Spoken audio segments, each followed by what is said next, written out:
अजय और सीमा एक नया घर खोज रहे थे और कुछ ही दिनों में वे अपनी छोटी बेटी चिंकी के साथ एक पुराने पहाड़ी कस्बे में शिफ्ट हो गए।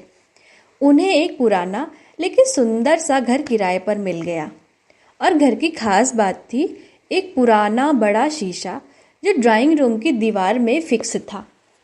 घर के मालिक ने जाते समय एक बात कही थी, रात के 3 बजे उस शीशे के सामने मत खड़े होना। कुछ ही दिनों में चिंकी ने कहना शुरू कर दिया कि मम्मा, मेरी नई दोस्त शीशे में रहती है, वो मेरा नाम भी जानती है। सीमा चौंक गई। उसने पूछा, तुम्हारी कौन सी दोस्त है वह? वो कहती है उसका नाम नव्या है। वो कहती है कि वो उससे कभी बाहर नहीं आ सकती। अजय ने यह सब सुनकर कहा, ये तो बच्चों की कल्पना होती है बस। पर एक रात जब सीमा की नींद खुली तो उसने शीशे में एक परछाई देखी जो झलक रही थी, लेकिन कमरे में कोई नहीं था। जैसे ही वह उसके पास गई, परछाई बोली, वो मेरी जगह ले चुकी है, अब उसे बाहर आने दो। चिंकी अब बदलने लगी। जब चिंकी की आंखों में अब अजीब सा खालीपन था, वे अपने खिलौनों को जलाने लगी, दीवारों पर लाल रंग से चित्र बनाने लगी थी। एक रात उसने शीशे के सामने बैठकर कहा, अब मैं नव्या हूं। चिंकी तो उस पार चली गई। अजय ने परेशान होकर उस घर की सारी पुरानी फाइल्स खंगाल डाली। उन्हें पता चला कि 20 साल पहले एक बच्ची नव्या ने उस शीशे के सामने आत्महत्या कर ली थी। वो अकेली थी और उसे किसी से उसको बात करने का मौका नहीं मिला।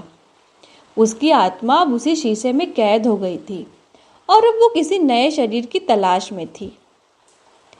अब अजय और सीमा के पास बस 2 ही रास्ते थे, शीशे को तोड़कर आत्मा को भटकने के लिए छोड़ दें या नव्या से बात करके चिंकी को वापस लेकर आएं।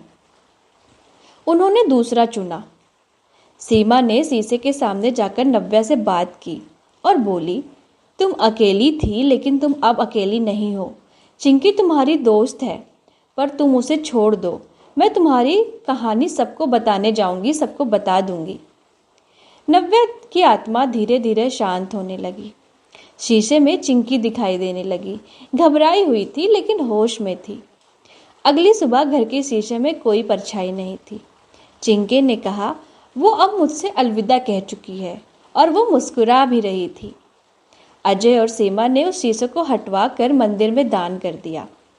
और इससे हमको आज एक नई चीज़ पता चलती है कि कुछ आत्माएं केवल सुनी जाना चाहती हैं, कि कोई उनसे बात करे, कोई उनकी बात सुने।